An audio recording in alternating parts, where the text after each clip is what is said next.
After witnessing the departure of the abducted female hotel workers whom she had grown fond of, Jane was more determined and eager than ever to return home and see her daughter.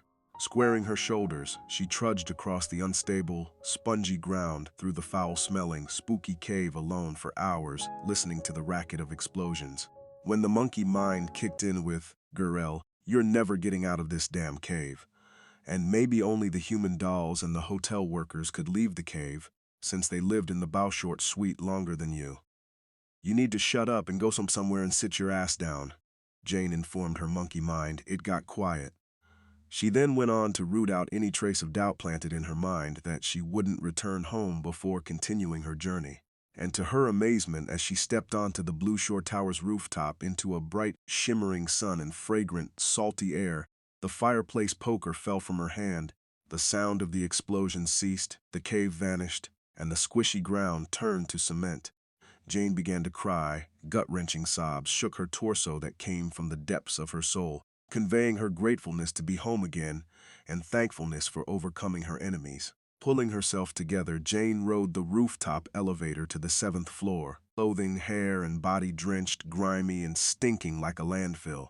Her knee throbbed with pain and was bleeding, the towel that once covered it gone. She hoped no one would notice her on exiting, but they did. As the elevator doors opened, she saw a resident whom she didn't know well. His ochre lips parted, eyebrows arched, and green eyes enlarged on seeing her. "Miss, do you need medical assistance?" he asked, however. Jane remained silent, avoided his gaze by looking down at the corridor's carpeting as she left the elevator and scurried over to her condo. After pressing the numeric code into the keypad lock, she opened the door and was greeted by lots of burning white candles, incense, and sage. To her joy, Charlotte squealed loudly, rushed over to the entrance, and hugged her. "Charlotte, I've missed you so much," Jane said. "I know I look a mess and smell horrible." "Mom, I don't care, you're back home," Charlotte replied with tears running down her cheeks. "Aunt Zora is on the balcony." They walked out to the balcony and observed Zora meditating on the rattan love seat. "Hey, Maybelle," Jane shouted. Zora opened her eyes, grinned, stood up from the love seat, and gave Jane one of the biggest hugs ever. "The ghosts are gone, girl, you did it. Good." Jane's eyes teared. "Mom, are you hungry?" Charlotte asked. "Yes. Heat up the barbecue chicken and greens in the freezer and put on some Sarah Vaughan." "Will do," Charlotte replied, departing the balcony. Following Charlotte's departure, Zora told Jane, "You won't be bothered by that evil monster anymore. He's dying. And the portal that existed in this complex is closed forever." "That's great news." Jane grabbed Zora's hands and squeezed them. "I'm so sorry about all those horrible things I said about your grandmother, Willie Mae." Tears filled with embarrassment, shame, and guilt welled up in her dark brown eyes. "I've learned there are worlds and phenomena that exist outside of our reality." "You're forgiven," Zora smiled, then chuckled. "I knew you had no idea what you were talking about." "Definitely," Jane replied, letting go of Zora's hands. "It feels so good to be home and away from that disgusting place. I'm going to take a shower, change into some clean clothes, and throw away everything that I'm wearing and my tote bag." "Go ahead and shower. I have some of Grandmother's salve that'll take care of those bruises and cuts," Zora said as they left the balcony, and "The Fool on the Hill," song by Sarah Vaughan, started streaming. "I'll get rid of those clothes for you," Zora added. "Thanks." Eyeing the tufted beige round bed, 2 white bone nightstands and white bone chest in her Poseidon blue bedroom, Jane muttered. "I thought I'd never see and sleep in my custom-made Italian bedroom set ever again." And then she glimpsed the sitting room as someone knocked on the bedroom door. "Come in, Jane, here's the salve." Zora placed a medium-sized plastic container in Jane's hand. "Put the things you don't want in a pillowcase, and I'll throw them down the garbage chute." "Okay." Though she winced from the shower's warm water, Jane pushed through the pain and washed her reddish-brown hair and cleaned her black and blue marked body while wondering how the hotel workers and the human dolls were faring in their timelines.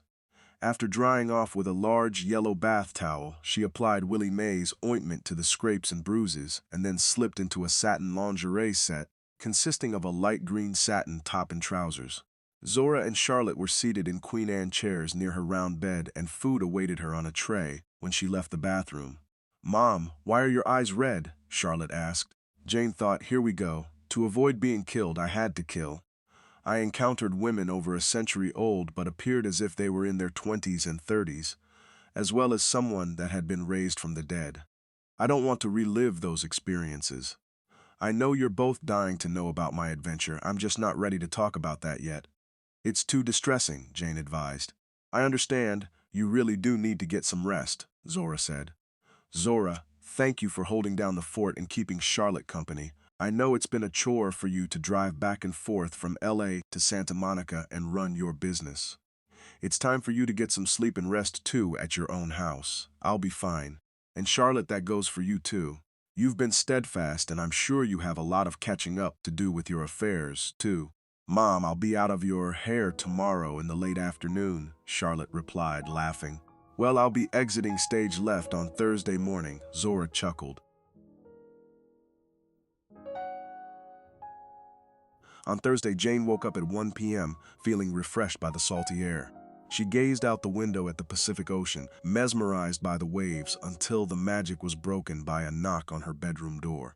Come in. Mom, what do you want for lunch? Charlotte was wearing a t-shirt and jeans. Some quiche and half of a cantaloupe. Okay, I'll get on it, Charlotte said and advised.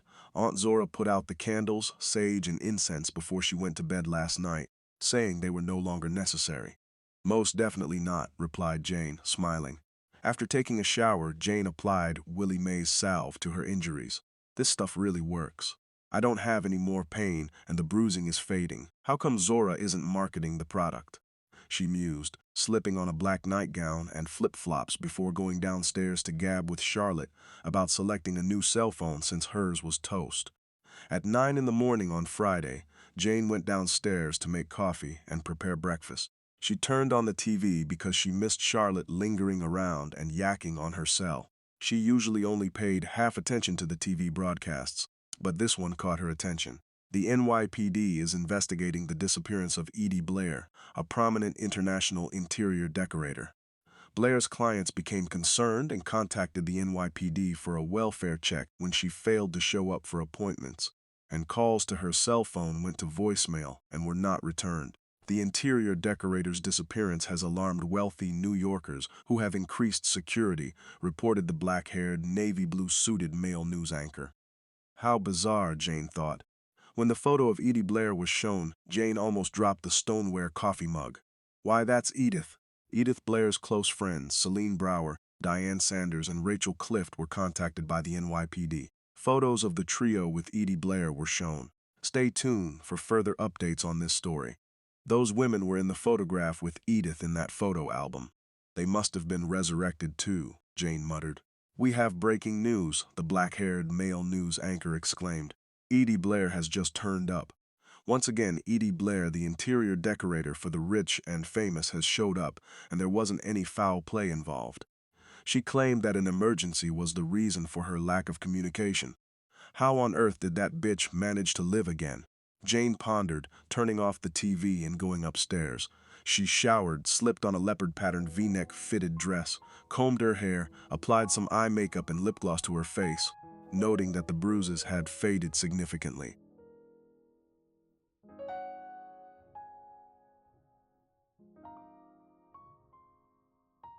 Jane worked out the formulas for Charlotte's skincare line on the laptop in the living room, feeling guilty over their neglect while listening to a West Coast cool jazz-era playlist. 2 hours later, the doorbell rang. Glimpsing the time on the laptop, which said 1 p.m., she asked loudly, "Who is it?"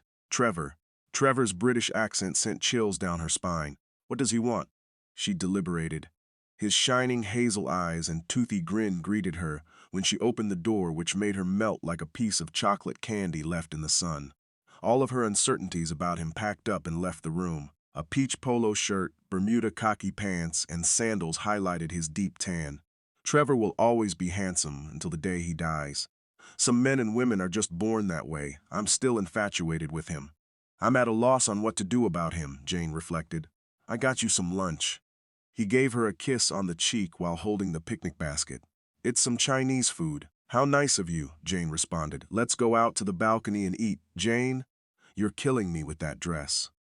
She couldn't help but smile as he placed his other hand around her waist, and they walked over to the balcony. He retrieved the white cartons of Chinese food from the basket, placed them on the rattan table, along with 2 plates, a saucer for the chopsticks, eating utensils, fortune cookies, and the packets of soy sauce, and they dug in. An added surprise was the bottle of expensive red wine and the 2 wine glasses. Every time I see wine, I think of Edith gulping it down, Jane thought.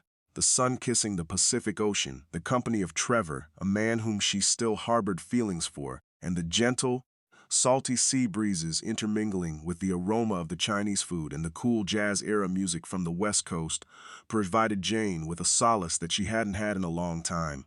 Trevor, the food is delicious and the red wine is wonderful. And what happened to you? Trevor asked. I'll play dumb. Nothing. Nothing? You got off the elevator bruised up. Trevor gave Jane a hard stare. Who hurt you? The issue has been resolved forever. Did you file a police report? No, you should have. Trevor's jaw tightened. What's the brutes? Trevor, please. I can fix it. Anger glowed in his hazel eyes. I supposed he could. He worked in those kinds of circles where people hired fixers to resolve matters, but a fixer couldn't have settled my problem. Okay, if you don't want to talk about it. How are you feeling? Trevor asked. Much better. You need a dose of Sedona, Arizona's Red Mountains, to perk you up, Trevor remarked.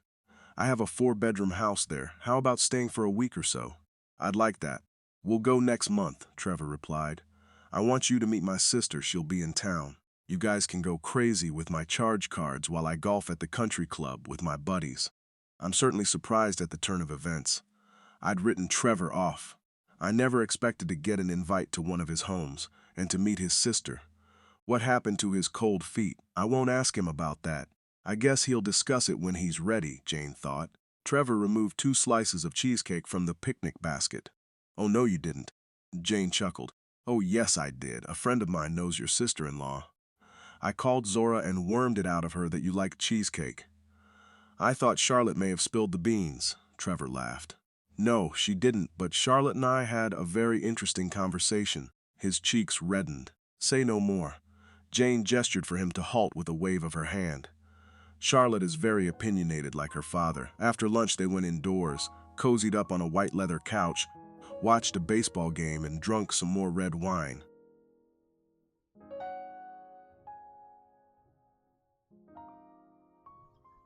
What's happening? This is COWTHERN. Many thanks to all of my subscribers. I hope you enjoyed my novella, A Hard Press.